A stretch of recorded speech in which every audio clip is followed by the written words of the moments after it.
I am Helina a mother of one, a special educator in a Cambridge Assessment School, New Nation School, Ghana. I hold a bachelor's degree from the University of Education in Special Education and English. I had a chance to travel abroad to study special needs in University College Capital, Copenhagen.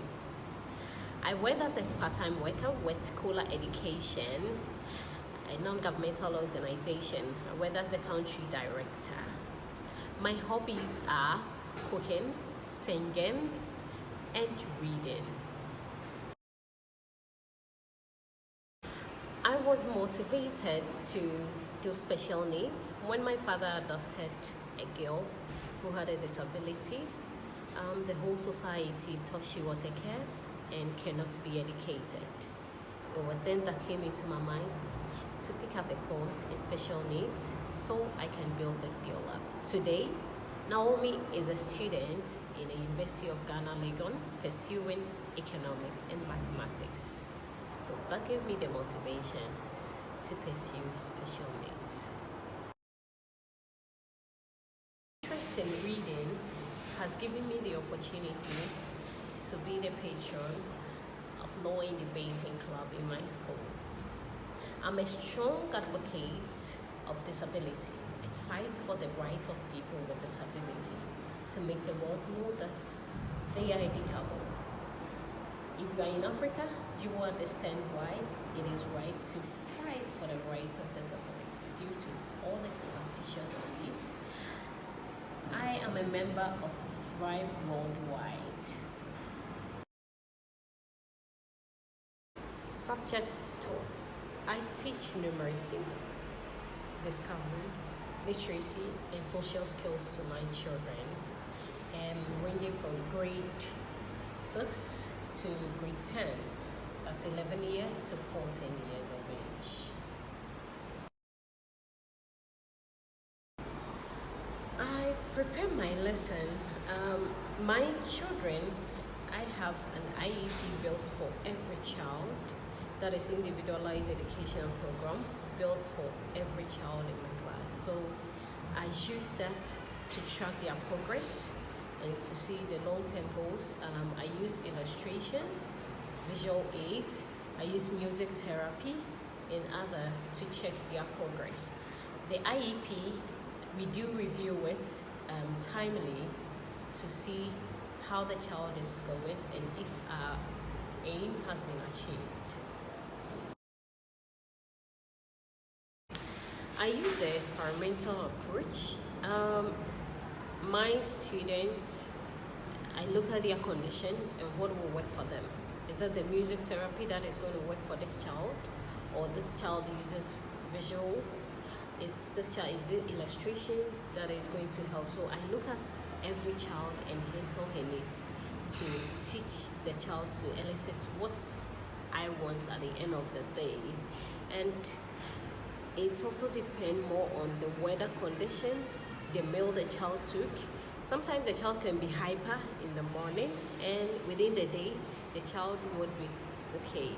So it also influences what way I should use in teaching.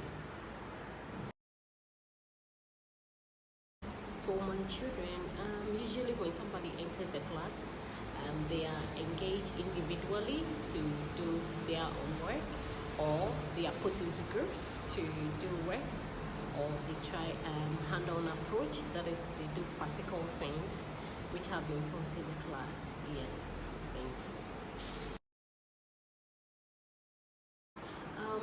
When it comes to evaluation of my students' progress, I normally use the IEP, the Individualized Educational Plan built for each child.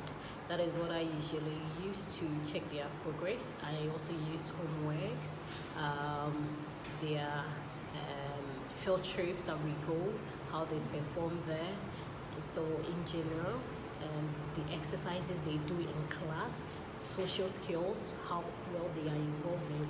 So practically, that is what I used in assessing my children. When it comes to technology, my children who are visual learners, I usually record the lessons for them to listen to it after the class. And I also download videos online from YouTube for them to use in learning. So usually that is what I do so that they can get what they are being taught. Normally, children who disturb most in my class, I normally give them roles to play.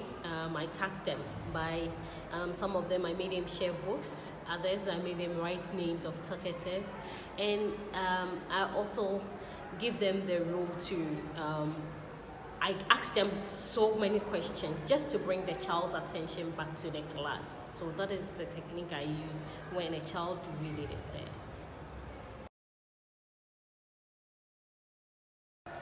My biggest challenge along the line has been parents fighting reality about a child's condition due to religion and superstition. If you're in Africa, they may think it's a curse or when a child has a disability, it's a curse or something. So it makes it difficult for parents to accept that this is it, so what can we do next? And so with that, I call the parents. We have Torah talks. Like I talk with them for the parent to know that disability doesn't mean the child is unable to do anything. So that has been the challenge I have been facing.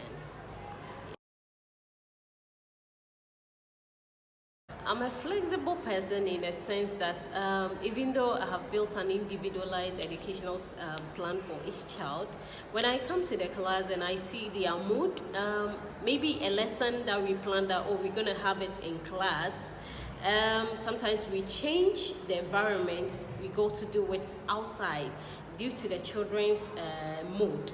So they may be thinking that the outside, the playground, they are just playing, but it is what I want to get from them. It looks at what's really I want to get. They wouldn't know that they are learning or they are giving me an input, but at the end of the day, I get what I want. So that is how flexible I am. I can change depending on my children's mood that they are in.